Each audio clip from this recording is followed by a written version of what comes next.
like we did with the regionally led panel, where we talked about good things that have been happening in the last decade and challenges going forward. We thought it'd be a nice complement to have some leaders from key federal agencies that have an important manufacturing related equity up on stage to talk a little bit about their sorry, Ben, silo. But that we have all of these federal interventions that land in regions, right? And we rely on regional leaders, like we heard in the first panel, of weaving that together in a useful cocktail of outcomes that are decided by the regions. And so we've got to figure out how to do that better. A lot of good things have happened in this last decade around federal interventions. It's been very exciting. Early days. We had the metrics presentation talking about how do we prove that up, this collective impact theory, this bottom-up, evidence-based, place-based initiative. We got a lot of lingo that you can use on this thing, but it's all kind of similar, is increasing the correlation between our multiple interventions in the public, private, nonprofit sector and the outcomes that regional leaders want to produce, and also that we need to produce as the American project towards sustainable development. So that's the work that we're doing. And so a key part of this, I think I mentioned earlier about the importance of the Century Foundation and helping have this meeting 6 years ago here to form AMCC, and during the Trump administration, getting the Defense Manufacturing Community Support Program set up. This is a long journey. It's a bipartisan, nonpartisan journey. But Andy Stettner at the Century Foundation, who's now at the Department of Labor, was a key partner in helping us get to where we are. And so now we have Department of Labor representative in Andy's group here, Molly Boucher, Senior Policy Advisor, to talk about DOL's work in this space. Molly? We can do this. You want? Okay. Here, the side, whatever you guys. All hear me? Yeah. Okay. So hi, everyone. My name is Molly Boucher. I'm the Director of Investing America's Workforce at the Department of Labor in our Employment and Training Administration. I know, just so many words that all slew together. The point of that is I am working with all of our various agencies with the Department of Labor and with all of the various Investing in America funded agencies across the federal government. So again, CHIPS funded, bill funded, IRA funded. I will try to do better about acronyms, please. Sorry, I'm already on a roll.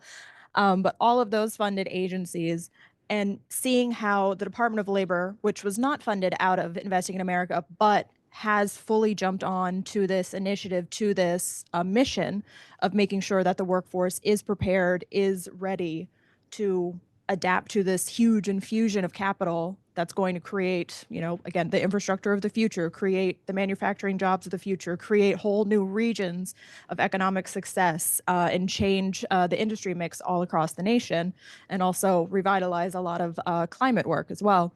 We've really been making sure that, again, even without this additional investment, the Department of Labor is at the forefront and offering whatever technical assistance we can.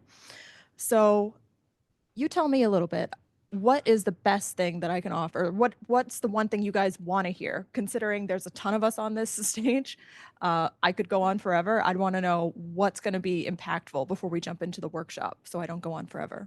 Yeah, so we set up, and good segue. We put together this list of, and I think we sent this to you in advance, this list of workshop questions that,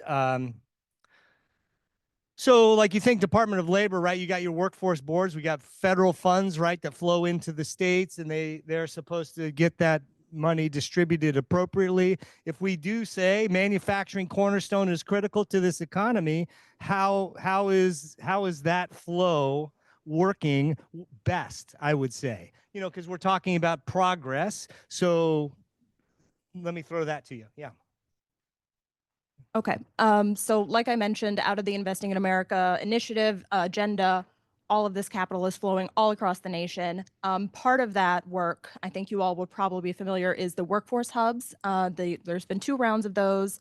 So what DOL has been doing at various junctures is making sure that we are engaging with an attempt to not duplicate, but enhance a lot of the work that other federal agencies, the White House, of course, with the hubs, and depending on who, which agency is running, which of the hubs, and what industry sector is highlighted in each, seeing how we can enhance and allow for our existing funding streams to align well with that work that is already in existence. And in addition to just competitive funding, which, you know, if we're talking about workforce development, if we're talking about the workforce system, it is a much smaller portion of what the Department of Labor has available.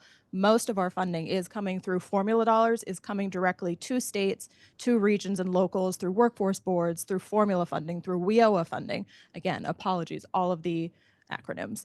But that workforce funding is what's going to be most important. And so much of our technical assistance has been unlocking the, I guess, just the familiarity and awareness of who to contact locally, how states and how local practitioners can themselves navigate these sort of pre-existing barriers that exist in the workforce system or across to, you know, an EDA or across to commerce or across broadband, all these different things that might need to be connected.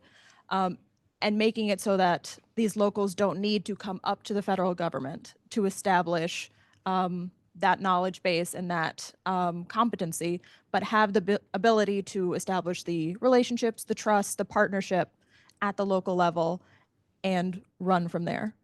In you seeing the questions that we're going to talk about in the federal agency panel, one of the things that a lot of regional leaders ask over and over again is how are the agencies working together? So let me turn to Hiwat, because I'm wondering, oh, what about the two of you, right? So we've got Labor and the Department of Defense here. How do they intersect? How do their interventions work on the ground and complement each other? Where does that happen the best? But anyway, I don't want to, you know, get right to that specific point. Hiwat, tell us about DoD and your participation in this ecosystem of support. And I told you, Hiwat has been a key player in the manufacturing community ecosystem metrics work and has really added a lot of value to that. So go ahead.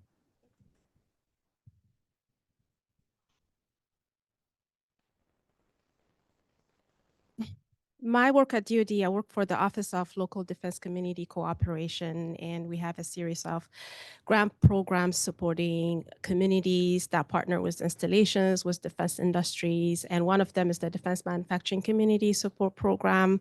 And through this program and other grant programs that we have, we partner with other federal agencies to make sure that what we are supporting is not duplicated, first of all, and also making sure that where our priorities and initiatives align, the communities that we support leverage the program resources available across the federal government.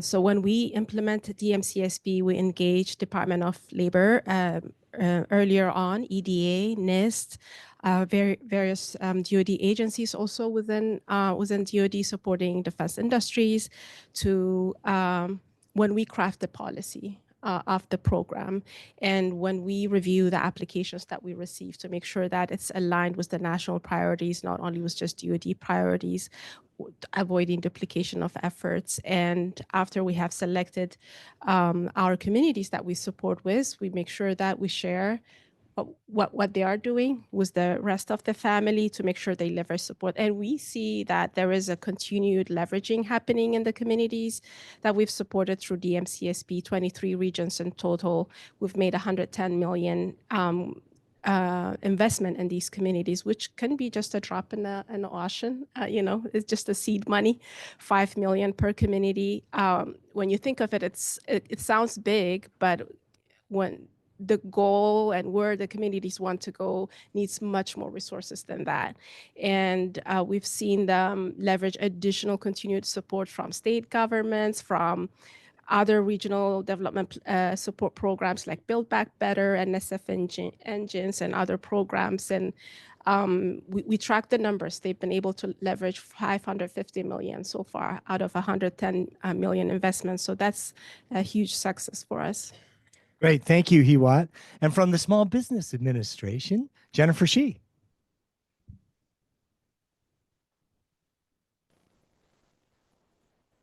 And actually, I can't see David, so I don't know how much time I have. But first, okay, how about this? I'll stand over this way and you move this way because I could talk for hours.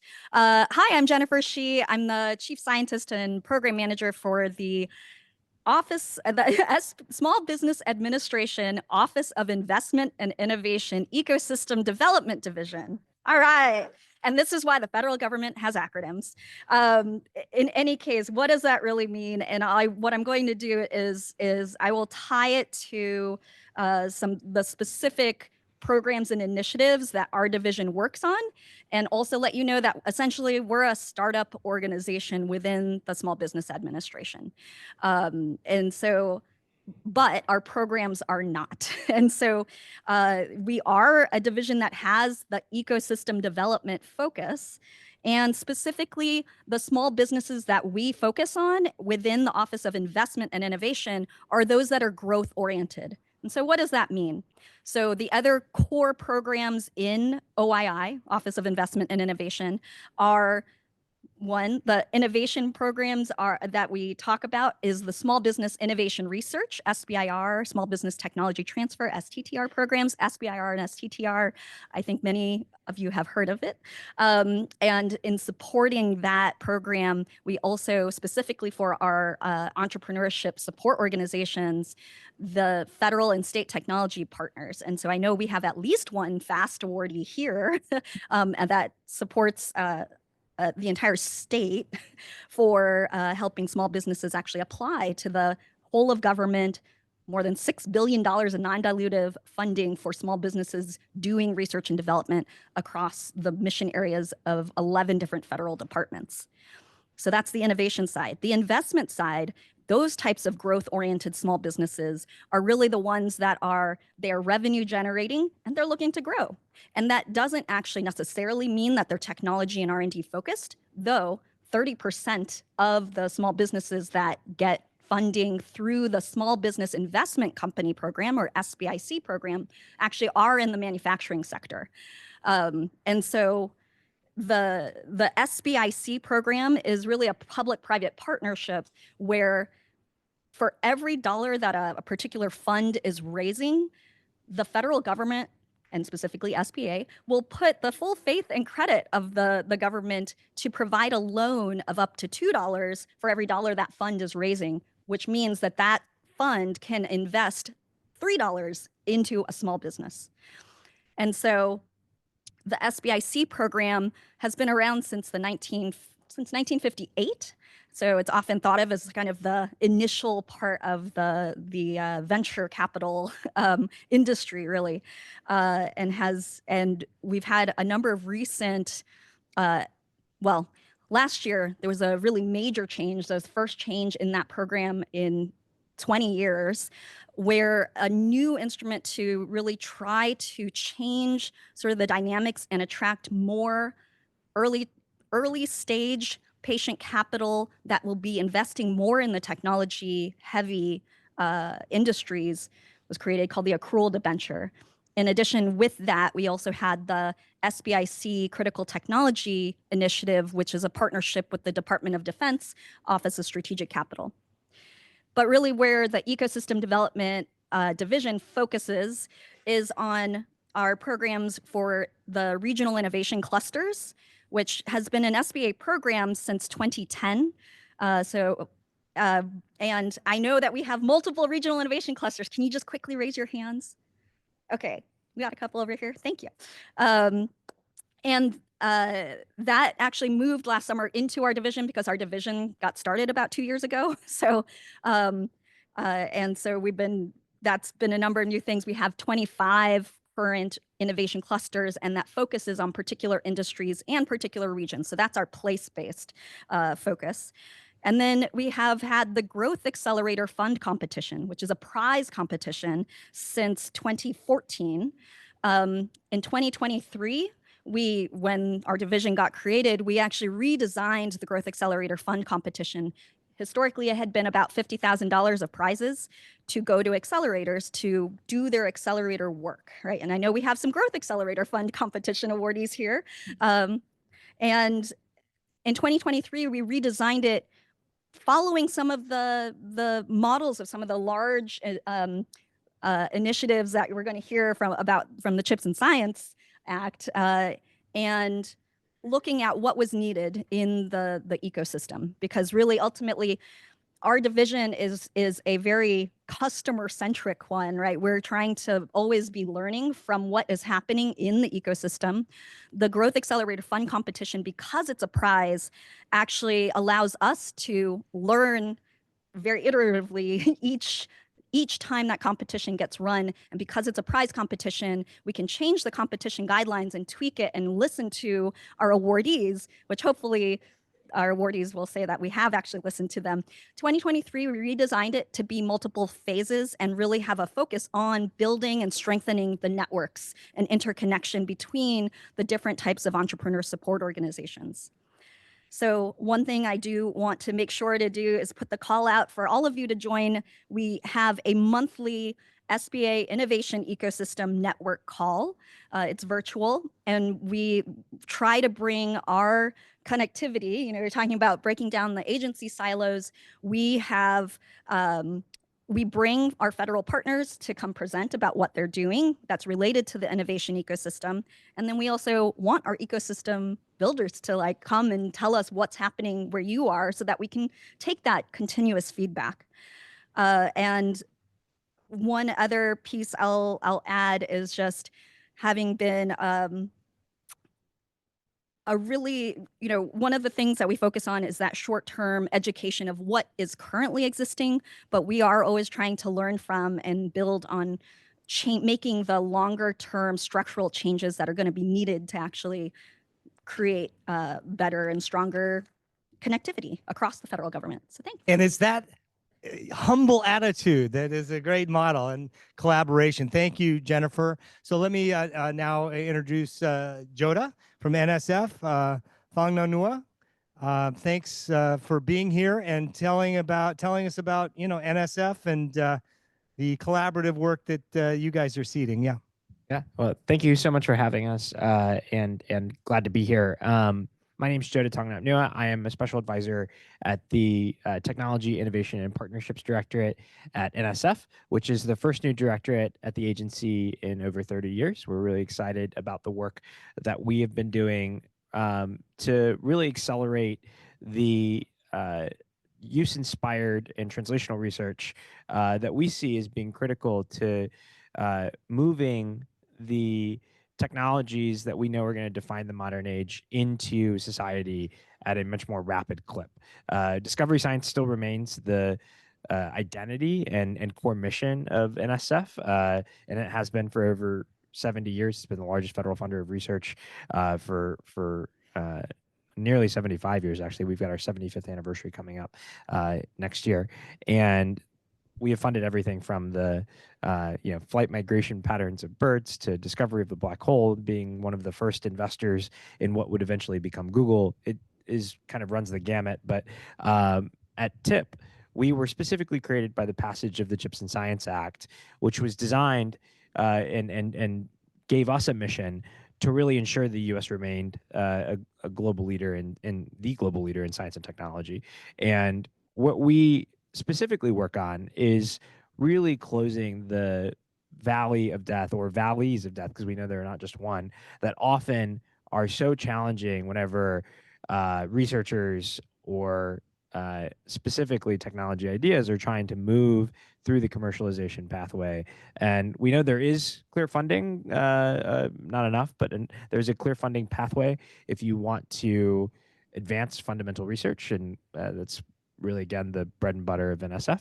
And then there is funding pathways out there if you have an established technology that is proven at scale. In between that, however, are a lot of challenges. And we are trying to tackle those gaps in 3 different ways. One is investing in specific technology barriers across the key technology areas outlined in Chips and Science, which is, runs the gamut from quantum technology to advanced materials, clean energy, and advanced agriculture, medicine. We have a kind of a broad range.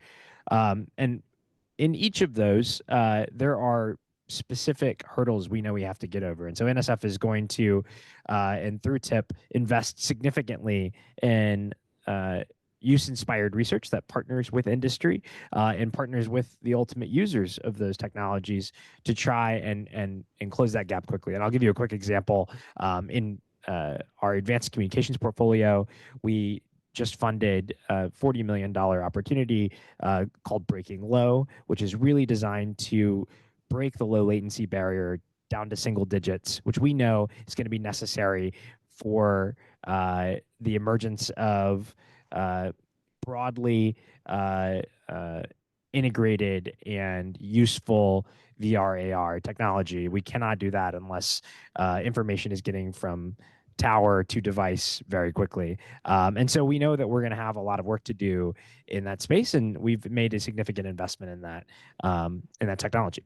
Another piece of the work that we do is investing in the innovation infrastructure that we know produces not only great ideas, but the capacity to bring those ideas to life in regions all across the country. And the best example of that is our NSF Regional Innovation Engines program.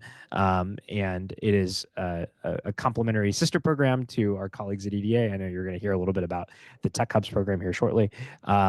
And we focus a little earlier in the technology readiness levels. But that is a program that had to apply as a coalition within a region of service. So not just a single research university, but a research university likely partnered with a either industry partner or better yet, a coalition of industry partners. Plus each one of these often every single one of our NSF engines in their first cohort had a community college as a key partner in the work, which leads me to my third pillar, which is our investment in workforce and training. And we've been really excited to collaborate and engage with our colleagues at the Department of Labor in really broadening and developing our strategy. But we have invested in programs like our Excellent program, which is another government acronym for experiential learning in emerging and novel technologies, $1 million pilots to figure out, can we teach and adjust pedagogy to help train people for jobs that either are just beginning to emerge or may not even exist yet, and how can we adjust our education system to better train folks for those emerging jobs. And so across those three pillars, that's the body of work that we're doing. We're just getting started. We're a little over 2.5 years old, and we're similar to what Jennifer was saying. We are a startup within an agency, but we are learning a lot, and we're very proud to engage and collaborate across the federal government. We work very closely with our colleagues at EDA and Department of Energy, and we just recently had an event with over 700 awardees and ecosystem builders from across the country from multiple agencies. And so would love to talk a little bit more about that, but I'll go ahead and turn it back over. That's great, Joda. Thank you for that. And again, getting to the point of working across these different silos, it's a work in progress. And these federal agencies trying to do that earnest work really need a feedback loop, a continuous feedback loop. You were talking about the road mapping meeting last week. Lots more. That's 2 federal programs. And so now we're going to segue to yet another agency, the Department of Commerce's Economic Development Administration.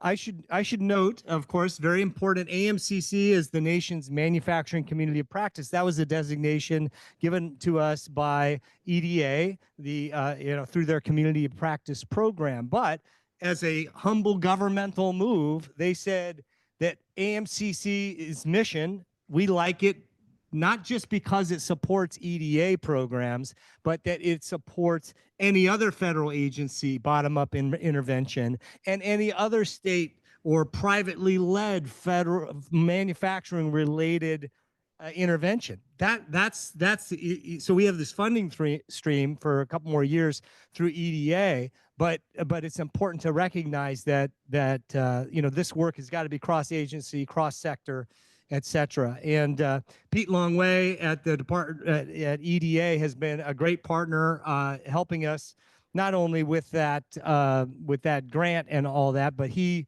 He serves on our manufacturing community ecosystem metrics project with Zach and Hewatts on that. And we've got the Department of Labor people on that. And, you know, as I said in the last session, we're encouraging a lot of folks to participate in that. So, yeah, I should also say, you know, there's lots of different programs in EDA that could be up here on stage too, just like many of your agencies. Because I think Rachel Lipson was here from the CHIPS office. Awesome, thank you. Pete Longway. Thank you, Matt. Have you got all of our agencies straight yet for everything that we're doing? As Matt said, I'm Pete Longwell. I'm with a policy advisor with EDA, specifically the Office of Innovation and Entrepreneurship. I don't want to belabor too much about what EDA does, but we were place-based investing before it was cool. So thank you for all being here. I wasn't here for the beginning of it. It goes back to the 60s. I've actually heard two different dates about when EDA got started, but the mission has really changed a lot in the last few years, and I'll just touch on that a little bit.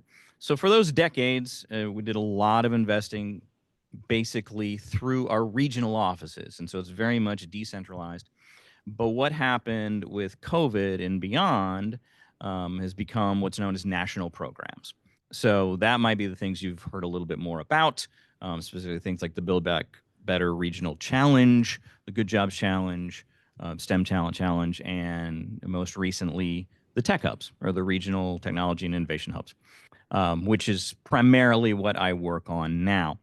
So that has been a real growth factor in terms of what the agency has done, and it has shifted a little bit of the emphasis from what was essentially disaster response or help to distressed communities to a little bit more of this mission that Joda alluded to, specifically with the Tech Hubs, on something that has a national security bent, in the guise of we are going to facilitate these coalitions that we think need to be world class in their particular technology area, hopefully within 10 or 20 years. And like anything else the federal government makes investments in, not everything's going to pan out, but we're certainly going to do the best that we can. I think we heard from Melissa earlier from the Kansas City BioHub that has 125, I believe, was that the number of members in the coalition?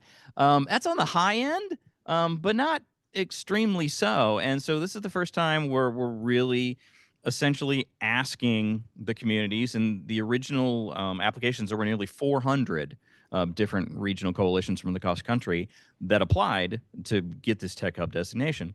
And so 31 were ultimately designated that had that potential, we thought, to be world-class in their technology area within 10 years. And then there were another 18, I believe, that got developmental grants, meaning that they could get to that point at some, let's say hypothetically, 20 years. I mean, there's not a set boundary or anything like that. But that's been a real change in terms of what we're trying to do. And to dive a little bit into some of these barriers we talked about working across, Matt, you said it right in terms of the feedback loop. And Melissa, I want to pick your brain. And we hear so often from our awardees and our applicants that our process is either slightly different than some other process that they're working through, or all of these things. And admittedly, it's kind of on us. And when we, I guess, do a little more Q&A later on, I'll address that a little more fully. But that's where we up here on the stage and all of our compatriots need to learn from the folks that we're putting these burdens on, because we're all just trying to make sure that we do the best that we can for the taxpayer, and how that is communicated through essentially what we're asked to do from Congress. Specifically for Tech Hubs, we are the and science part of the CHIPS and Science Act. A lot of people tend to forget about that. I'm glad that our Secretary of Commerce is very highly complimentary to what we're trying to do. But it is very much that idea that we understand that as a nation, we have these challenges that can be best served by bringing together so many different types of partners that Joda alluded to. And I think for Tech Hubs, each coalition is required to have like 7 different types of entities to be involved. So to date, we did significantly fund 12 of the 31, and maybe we'll talk more about the future. Maybe we won't. There's been some news this week that is hopeful, exciting. It's a good way to put it. And I'm just going to relay one last thing before we. How much time do I have, David? Okay. Matt, you've heard the story, but I think it's a little illustrative that it might be helpful to everybody else in the group of why I'm actually at Commerce. And before that, I worked at Department of Energy for several years. And one of the things that I was asked to do in one of my last jobs there was to help create or flesh out a workforce development program as it relates to all of U.S. manufacturing, because at the time I worked at the Advanced Manufacturing Office, which, for those who don't know about the technology offices at Department of Energy, they're very much geared towards funding early stage research and development. This is getting to think about the workforce that has to then eventually help out those industries was never on their plate. But when your congressional oversight committee says do something, you should do something. So I spent about a year, and this was one component of that work. And then just by sheer happenstance, I was on one of our interagency meetings with some folks from Department of Commerce who essentially had created the same thing I'd been asked to create, already at a much better scale or a larger scale, and that involved some of the work that you do, Matt. And I eventually went back to my bosses, and I'm like, look, I know this is going to be an issue with our oversight committee, but like, we shouldn't do this. It's already being done. And that's my point. It's kind of on us.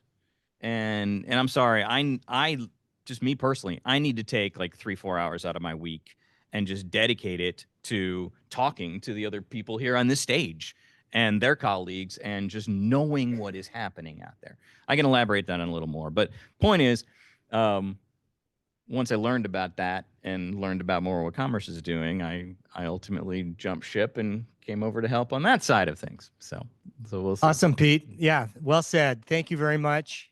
And now for the money. Yeah. Department of Treasury, Ron, yes, a lot of people on our Monday calls. Ron Kelly, has been on quite a bit talking about the SSBCI program. That's just one thread of leadership that our Department of Treasury can do in this ecosystem approach. And we have Rachel McCleary to talk more about all of them. Yeah. Thanks, Matt. Hi, everyone. It's good to see you. My name is Rachel McCleary. I'm in the Inflation Reduction Act Program Office at the Treasury Department. You guys call them startups. We call ours a pop-up shop.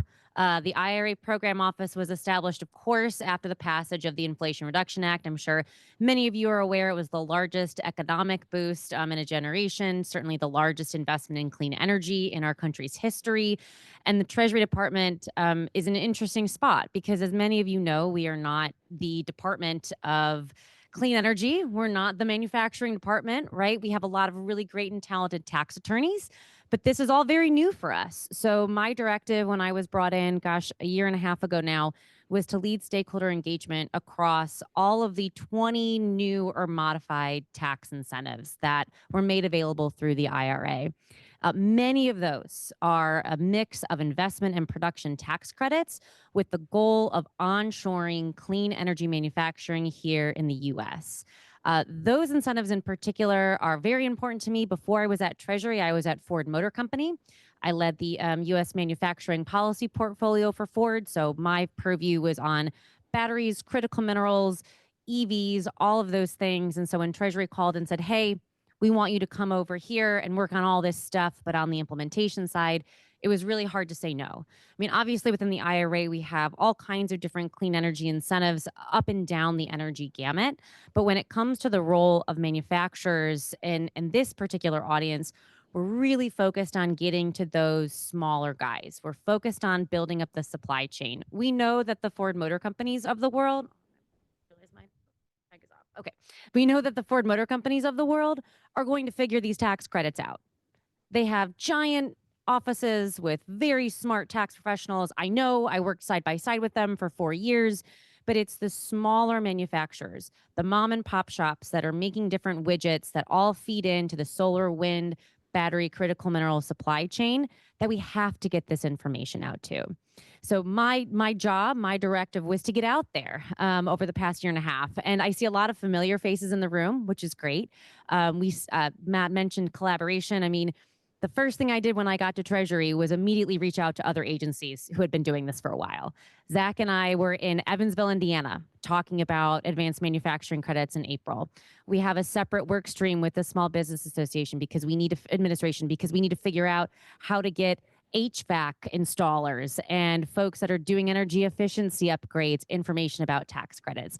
I have a whole other working set of relationships with the Department of Labor because one of the big incentives in the Inflation Reduction Act is paying workers prevailing wages and using qualified apprentices when constructing these clean energy facilities. And we at Treasury don't have those Rolodexes. We don't have the relationships like many of these agencies historically have. So it's exciting. It's been exciting to be collaborative, to learn from my counterparts, and just to make sure that we're presenting this whole of approach. When you're hearing about these competitive programs, grant and load programs through other areas of the administration, also think about the tax credits you can get on the back end and think about adding that to your capital stack. And so I'm looking forward to the conversations that we're going to have in the workshops. I'm excited to kind of talk a little bit more about some of the targeted goals that we have. But at the end of the day, the manufacturing work is truly dedicated to getting to those small and mid-sized manufacturers and suppliers and diversifying who is able to get those credits as well. So that's part of the puzzle that we're working toward. And we're 2 years into implementation. It's a 10-year law. We've got a lot of work left to go. But we're hopeful that now that this tax filing season has concluded, Treasury and the IRS have a lot to learn from. We talk about that feedback loop of knowing what worked this tax filing season, what didn't, what help is needed, and what we're able to provide within, our legal confines. So again, a ton of potential. I'm excited to be here today and to talk more with you all about how we can integrate our work into a lot that you're doing in your community. And yeah, it should be a good discussion. Well said, Rachel. Thank you so much. And last and certainly not least, Zach Valdez from our Department of Energy. They're a newer office of manufacturing supply chain. Zach has been a great leader in our AMCC network on metrics and otherwise. Zach, please. Yeah, thank you, Matt. And I appreciate the opportunity to speak up here. The Manufacturing and Energy Supply Chain Office was built out of bipartisan infrastructure law to support or reduce vulnerabilities in the domestic supply chain for clean energy or advanced energy technologies.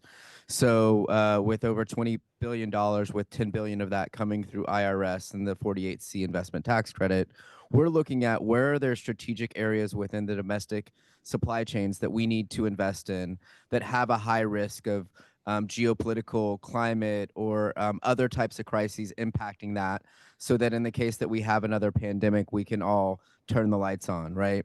And so we build that on 3 different cases. One is there's an underlying identification of analysis that showcases from materials to market and from hydrogen, solar, wind, batteries, where are there areas in those spaces that we need to identify those risks.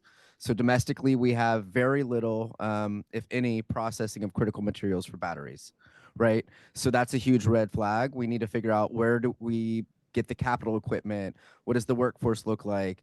All those various components that go into that. We have identified those and flagged them.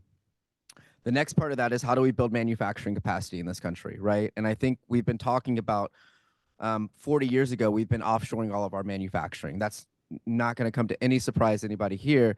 And so what will it take to bring that back? And so a lot of our programs are cost share. So we want to see that the organizations that we invest in are equally invested in it. So we're not doing grants in the sense because then we feel, or maybe the government felt, that we wanted to make sure there was a little bit more skin in the game on the industry side. So 50 or 30% cost shares, make sure that they are just as involved and they have a landing just the same that any other industry would. So building back manufacturing capacity. And the last one I think all of these groups are talking about is workforce, right? If you go to any manufacturer across the country, workforce is a challenge. And so we have the industrial training and assessment centers that are focused on traditionally four-year universities, but we've expanded it to community colleges, apprenticeships, and union training programs to spread that out, to make sure that we aren't just looking at four-year degrees to look at the innovation, which is very much needed, but also a lot of the technician work that needs to be filled. And so we sort of partner all those together. But I think if I can just step one level back, is DOE has restructured itself. We used to be very much an applied R&D. We prototyped widgets, and then we hoped that industry would take that and move it forward and bring a domestic economy with it. What we saw is a lot of that got offshored, and we had some talks on lunch about how much incentive there is in other countries to bring your technology somewhere else. And from a national security standpoint, there's a challenge there. But I think from a domestic development of our economy, we need to rethink that. And so if you go from the great national labs that we have, they're looking at some of the basic science work that we're doing. Let's just start with fusion as an anecdote, right? We're creating fusion in this country. It's starting at our national labs. The wonderful people there are working with multiple universities, and you have highly technical PhD people working on this project. As you move that forward into the commercialization process, you're moving into applied R&D, and something that Pete had mentioned is our advanced manufacturing and materials technology office, which would then say, hey, we now know that we can do fusion. If we're going to move from a prototype to creating a full scale, what are the things that we need to do? What are the large scale investments in the infrastructure? Who's the workforce? All of these things going into just sort of building an initial first of a kind, maybe, right? And so from there, we've said, okay, we can build this. We have some ecosystem around it, right? The next step is really where MES comes in, the Manufacturing and Energy Supply Chain Office. And we say, great, you've built one, I want you to build 100, right? And so then that's the economies of scale. And how do we identify what does the United States have a lot of capacity to build, and where do we need to partner with allied countries? And so much of that goes into various parts of the country because they manufacture different things, because that's how they've been developed. And then the last part is LPO, right? The Loan Programs Office is like the elephant in the room that is giving away billion-dollar loans to say, okay, well, you've created 100. We want you to scale that and bring it across the globe. And so we have this entire spectrum. And as you move through that, you're reducing the risk of commercialization. You're reducing the cost of receiving money from the Department of Energy, and you're increasing your value. And so we hope to kind of be that step, Manufacturing and Energy Supply Chain Office, to be that step between your sort of prototype and like really developing it to you're ready to globalize your company. And so with that space, I think we're really looking at how do we do that in an energy space. But I think what we all know here is for manufacturing continue, we need, frankly, more government investment to do it. Thank you, Zach. We have some time for some questions. This is a good time. We're going to do some Q&A for a little while, and then we're going to do our federal agency workshop panel thing, like we did the regional thing, break up into the groups. And our friends here are going to join those groups and help to facilitate. So that'll be awesome. So questions for folks here. Yes, Ben. Here, let's do this. I can give you, oh, you got one for him? Okay, cool. I really appreciate the rundown of the programs. I've learned a lot. I've also been trying to spend the last 2 or 3 years tracking all of this. And I'll just be completely honest, I have federal fatigue right now. And it's not just me, it's our entire ecosystem. So my question is, with all of the different programs and opportunities, and everybody talks about small manufacturers, how are they supposed to actually find you all and navigate all of this? And what recommendations do you guys have for supporting them, supporting states and other groups trying to help do this as well? Because we've been trying, and I think everybody, like I said, is a little bit fatigued at this point, but we know that we're not done yet. And this is a long-term project that we're all working on. Jennifer, go for it. Yeah. Yeah. So, and I'll say that this is one of the reasons for our office at SBA, just in terms of our division, is trying to center the small business owner or entrepreneur in the way that we design things. And so for us, it was really thinking about, we cannot talk to or know every single potential entrepreneur, current small business owner. And so who they should talk to, though, are the people that are kind of locally located, because they'll also be able to piece together what are some of the more state or local resources or other people they can talk to. And so that's kind of the core central thesis for the work that we do, which is, how do we connect the ecosystem layer, the entrepreneur support organizations? And so that's one way, is trying to do that. But I know it's also, we're all tired too. Zach? We are extremely tired, right? I mean, you've seen an crazy. In all of our lifetimes, the government has never invested this much in our ecosystem. And so government is working just as hard as I'm sure private sector is to identify who can do that. I love that this is centering on equity, right? Because as somebody had already mentioned, Ford's having no trouble navigating our systems, right? What we have tried to do is build in different programs and different opportunities to reach people where they are. I'm from Texas. Right. When I tell my friends, hey, do you realize we awarded $150 million to support a battery manufacturing program in Fort Worth? And they're like, no, I had no idea. Right. So I think there is an issue from being in this beltway and helping small, medium manufacturers identify what that is. I know we have the Office of the Undersecretary for Infrastructure, which was created out of recent legislation. And they're looking at building a clearinghouse just for this issue. Right. So you type in, I am a small medium manufacturer in wind energy, and this is how many workers I have, and this is what I'm trying to accomplish. We're hoping to put that together for that case, but it really needs to happen across the US government, and maybe Matt and his team can, you've got brilliant people between these two sitting in front of me that can probably create a program that somebody can type in and do that. So I'm with you. I We think got that's David good Van for Sicklen too in the AMCC update, the weekly update. If you don't get the update, That's what I was going to man, say. I mean, this is where our outside partners are so important. The Department of Treasury is never going to house resources for SBA and its website. We're just not going to do that, right? And that's how a lot of our agencies are going to operate. You might be able to find bits and pieces, but it's really finding those linchpins on the outside, the conveners, right? The Matts, the Davids, that can be a central repository for all of those pieces. I think that's going to be even more important as we move to next year, where we're thinking about where our official Treasury resources will go if they aren't going to be available online anymore.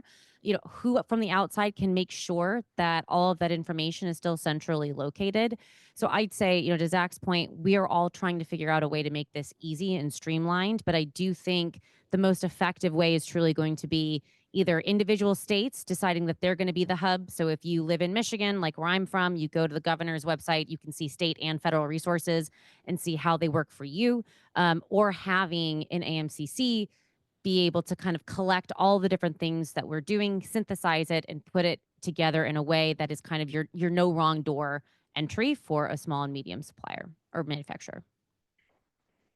There is something happening organically right now, where the communities that we supported, as I mentioned earlier, are leveraging additional resources from other federal agencies. And that's because the way you are structured makes you prime recipient for these different place-based initiatives programs. But that is happening not intentionally, it's just organically, you're ready for it.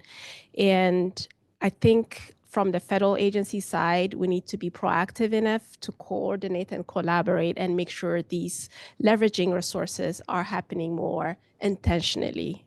Because when we are, working on the ecosystem metrics tool, I'm seeing so many of our repeat grantees also getting, funding from other federal programs supporting regional development. And why not do that more intentionally and making it more easily accessible to you? So that's definitely a great question. And I don't think that it should just be left to the states and to the regions, but also should be coming from our side where we collaborate and coordinate intentionally. I've seen good collaboration, for example, between NSF and EDA and, all the other labor. I think that should be promoted. Yeah, and I think what you've heard here, it's showcasing the earnest intent of the federal agencies to work cross-agency more. I mean, they have, and this will, inform our discussion tomorrow. Like, how do we structure more of this interagency cooperation, because I was in the federal government for a while. It's very, very difficult. You get your marching orders, from Congress, and it comes down, I'm sorry, Ben, in a silo, and you got to produce it back up in a silo. And so do we need new structures? Absolutely. And that'll be a point of discussion. But we want to talk more intimately here in the groups. So we have more time for questions, David? Oh, how many more? How many? Can I just add that, like, Please go to for it. and I don't mean this as a dig. This is just me being objective, and I'm an engineer, and I can be blunt because I'm from Texas. The amount of time that it takes to award a small medium manufacturer is almost the same amount of time that it takes to award a medium or a large manufacturer in the federal government, because you are applying, we are going through contracting phases, and then you get your award, and then we follow on. We have developed something called a partnership or intermediary agreement that, like, we now sort of outsource that to a third party integrator that then can award multiple sort of smaller awards. But I think that's another thing that we haven't found out an effective way to support small medium manufacturers on an individual basis because of the, I don't want to call it an administrative burden, but the administrative cost. So if you want more small medium grants, that means that we're going to have to hire more government employees to process that. But the beauty of taxes is that And- there is no burdensome effort to it, right? And so one of the, if you, with the exception of 2 credits out of the 20 that are competitive, one of which Zach had mentioned, 48C, which is an qualifying energy project credit. If you meet the qualifications of the tax credit, you get the cash from the IRS, and it's based on your tax filing season, just like your individual or business taxes would be too. So one of the selling points for the IRA is that you don't have to go through this burdensome, process and without knowing if you'll get the money at the back end. And so that is, again, one of the reasons why I've been trying to collaborate so closely with many of the agencies on stage, knowing that if you are applying for a grant through DOE, you can still also pursue a tax credit from the IRS that will help with advanced manufacturing, help lower emission scopes at your facility, at your site. So it's just a different way of thinking about access to capital that I think a lot of small and medium manufacturers haven't really had to think about before until the IRA, because it was so novel in so many different ways. So I just had to make that selling point. Yeah, so I think a lot of I do want to hear more questions, but I just wanted to say that also, there's been discussion of trying to create a one-stop shop for entrepreneurs, for name your stakeholder category for federal programs for at least as long as I've been in the federal government, which is almost 15 years. And so what I've decided is that's not going to happen because things keep changing. And so really one of the things that we really have been trying to work hard at doing too is to spend that intentional time of creating the interagency community of practice, so that even if the programs change, at least you'll know where things should lie. And if they don't know, then somebody else will know, right? So it's, again, that connectivity. Sorry, this is a, thank you, related question.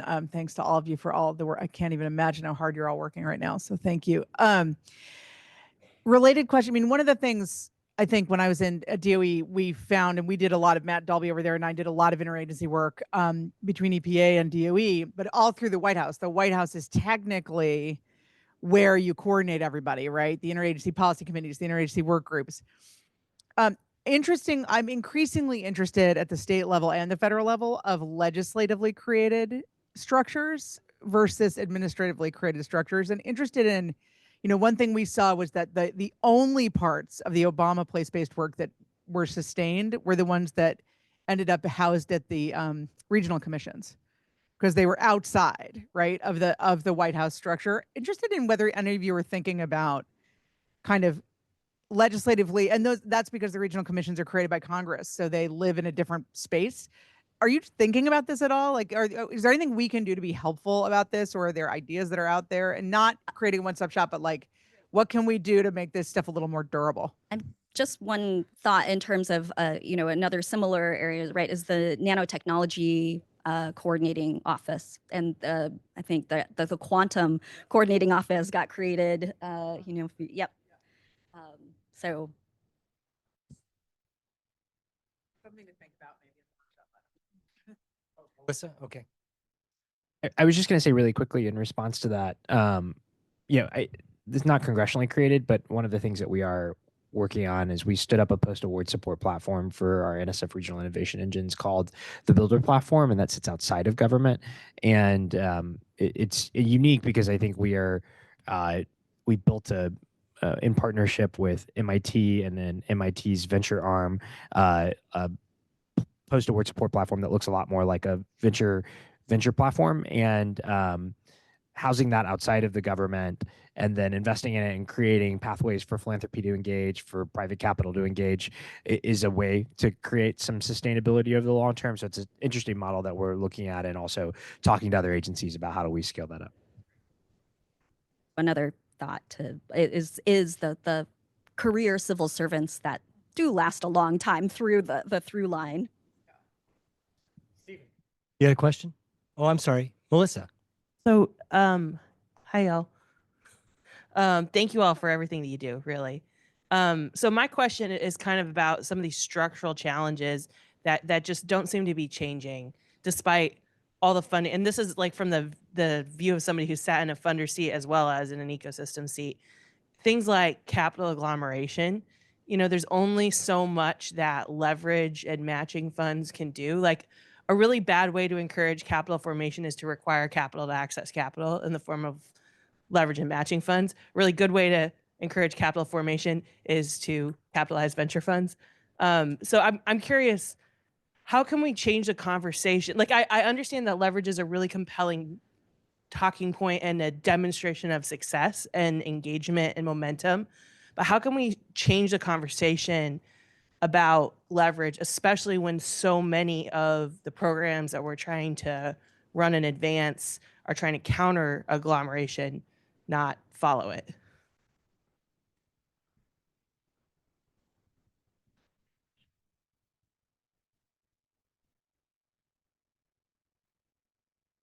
For most of the programs that have leveraging requirements are directed by Congress. So in that case, then it will be very hard for the federal agencies to ignore that. But there are situations where it's just a policy decision, and that can be more easily changed. So it's about also knowing the difference between the two and reaching out to those offices that have just the policy discretion to make those changes, to let them know that this should change. And as a network that you are creating here, this gives you a powerful platform to create that kind of change and advocate for the communities you serve. Actually, it's a good follow-up to that in terms of things that are statutorily required. I think a lot of the Department of Energy's work in general is statutorily required to have cost matching. And the benefit of, for example, the Growth Accelerator Fund competition, part of the reason why there's that flexibility is because it's being run as a prize competition. And also just, again, another thing that SBA has no money. Like, we don't get any funding. It's fine. and so that's why I'm not thought about, but that's where also thinking about, similar to the asset mapping of like, where do you have value? Where can you provide value? For SBA, it really is also on the ecosystem and entrepreneur support organization side. It is in the capacity building. It's allowing to be the first money in, to give the small pilots, because we don't have hundreds of millions of dollars to give, but we can give smaller kind of attempts to try to at least test out something that then you can leverage into the leverage. Yeah, and that was well said. I mean, everybody can add value from whatever perch they're at. It's not just money; it's technical assistance, expertise, a history. Stephen, yes. Just a general comment: if folks in this room aren't following what's going on with the Invent Here, Make Here Act by Baldwin and Vance, which just passed the Senate, this would radically transform a lot of the stuff we're talking about in terms of one-stop shops for manufacturing databases as well as government programs. So. Folks should be weighing in on this topic with their senators and Congress members now, because it's in real time. Thank you for that. Yeah, we're going to have some discussion from Capitol Hill tomorrow in our session. Nikhil, yeah. And I'll just say, like, one of the things that I'm really proud to be working under this administration is the Justice 40 Act, right? where 40% is thinking about communities who are traditionally disadvantaged, right? Who don't have the capital funding to develop these projects. So that was one way to be intentional about realizing that oftentimes there are resource organizations or companies that can really compete at a level that others can't. And so that was a way to kind of identify where is there innovation that may be overlooked, and hoping that we can direct 40% of that investment to those areas or those benefits. Yeah, thanks again for everything you guys do. I had a question. A lot of your agencies touch on not just manufacturing, but other types of business as well, especially SBA. You have a lot of service businesses, a lot of R&D shops, consulting shops, et cetera, et cetera. And so, as you are putting together programs, I'm curious both how you see those other types of organizations playing a role in supporting manufacturing or competing with manufacturing for funds, and especially how kind of industry classification systems that we use, might not really allow as well for a, connecting the fact that this applicant is doing both manufacturing and R&D, whereas this other applicant is just doing R&D, for example. Yeah, I think it's a really fantastic point. And on the NSF side, I think we think a lot about actually building relationships and coordination between our researchers and PIs and industry partners, partly because like going from bench prototype scale to even pilot demonstration scale is a huge challenge that often gets in the way of commercialization. And so we've been doing this at NSF since we were putting together industry university research cooperatives. However, on the tip side, I think a lot of what we've been working on is, how do we run something called the Convergence Accelerator, which is an opportunity to pull cross sector and multi-perspective research partners together in partnership with industry to solve particular problems. We have idea labs specifically designed to do this. So I think we've been thinking a lot about how do we help bridge the both language and the funding gap, because they often are siloed. Like where investing in manufacturing and scaling up are just like totally different sets of resources than the dollars that go to R&D. And so I think TIP has specifically been thinking about how do we fund those simultaneously and together. And I often find that even in our phase 1 and 2, and we have like a phase 1 and 2 SBIR application where you can stack those applications instead of having to come back twice, that often engages both folks on the R&D and then on the manufacturing side. And then, I think just quickly to Melissa's point earlier, I thought one of the things that we are thinking about is a fund of funds, or how do we invest in creating more regionalized capital. And I think that's on our roadmap of investments that we'd like to do. I think 2 things probably are barriers to that or will get in the way of that. Maybe 3. 1 is appropriations from Congress. So whenever you're talking to Capitol Hill tomorrow, make sure to flag that for all of our agencies. But then 2, the other big piece of it is just what's the risk profile government's willing to take in order, whenever we think about investing in somebody else who's investing again, or what is our expectation? Is this a loan program? Is this a grant program? Our lawyers get very fidgety really quickly, especially if it is, again, capitalizing a sort of fund of funds or something like that. And then finally, I think the talent question that comes with like running or doing due diligence on these kinds of new funds, it's difficult to get that within government. And so I think we're thinking really critically about how do we pull in the kind of talent that knows how to build these sorts of things. I think Department of Energy has done a really good job of bringing in a diverse range of talent, Treasury too. So I think those are some of the things that we're thinking about. Yeah, and I'll just say, from the Treasury perspective, I think our challenge is purely educational. I mean, we have all of these new tax credits that are just a couple of years old, and they're business tax credits. And with the tax code, you don't have separate kind of business tax credits, right? It's if you have tax liability and you are a business, you can qualify for a business tax credit. So what we're trying to do, understanding that literally every business is eligible for at least one of these tax credits from the IRA if they're in the clean energy space. It's just understanding who the right channel partners are to get that information to. We also recognize that we're talking about small and mid-sized manufacturers that have very low capacity.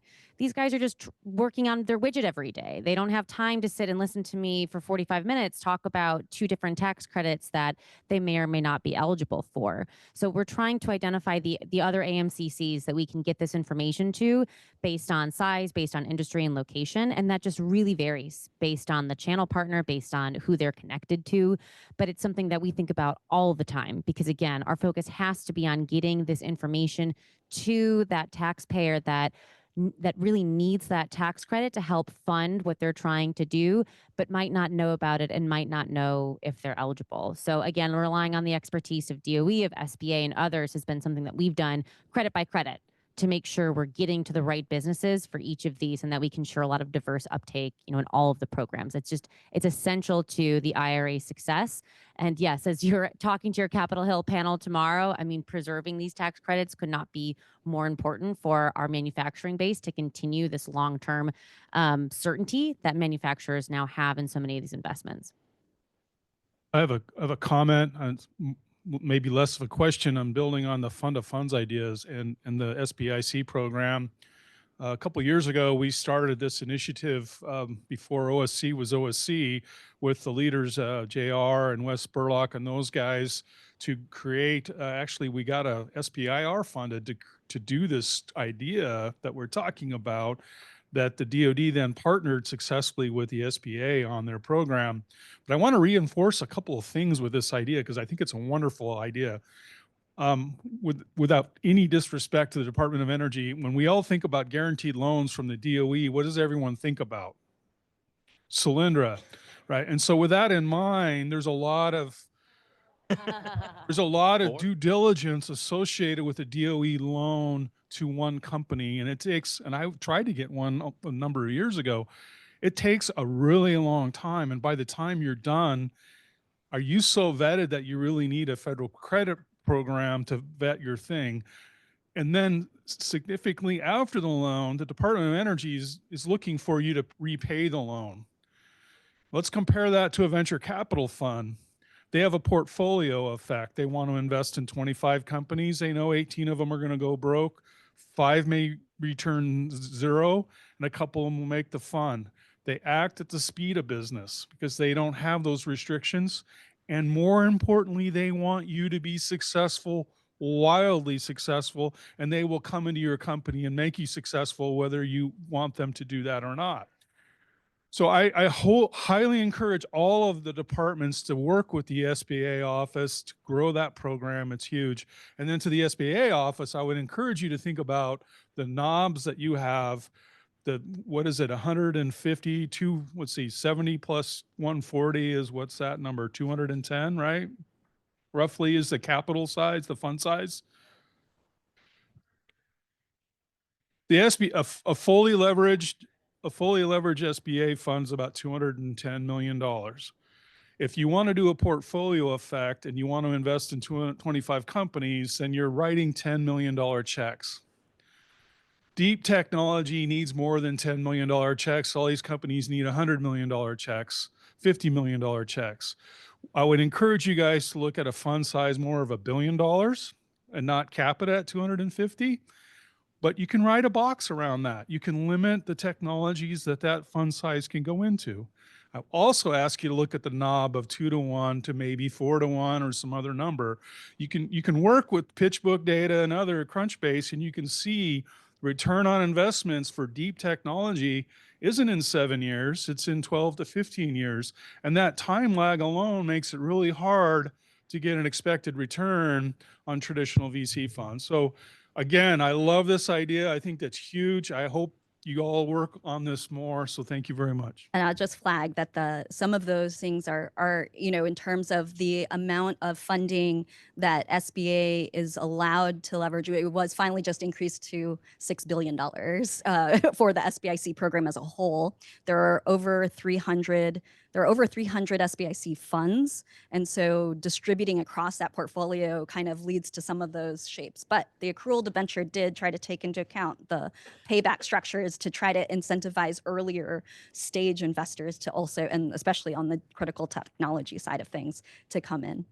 I just want to quickly jump into, because like I think the encouragement around the funded funds is great, but I do think that you prompted a conversation and a series of questions that I think often lead to the like that highlights, I think, some of the challenges that we're going to have whenever we're discussing this with our partners in Congress, right? Like, how do we have the risk profile that allows us to act more like VC or supporting VC, but then also simultaneously, not having I think a PR flare up over one particular investment that actually ended up getting paid back. So I think that, one of the things that is, interesting here is how do we change sort of cultural expectations around government and how we do investment in coordination with the private sector. Because again, like if VC would be doing very well if it had the sort of payback rate that a lot of like government portfolios have, which actually I think indicates that maybe government isn't taking enough risks, especially when we start thinking about deep tech with the check sizes and time horizons that we're supposed to be thinking about. And I think whenever we're on the SBIR side, we often don't see those companies start to become successful or profitable, or the technologies become successful or profitable for not the 7-year time horizon that VC is willing to wait, but maybe the 10 to 15 year. So like, again, we're having this conversation now. It's like, how patient does patient capital need to be? Where does government fit in? I think all of those questions are, I think, extremely important. And then we've got to go set expectations with our partners in Congress. That's great. And we are going to make a transition here to our federal workshop. And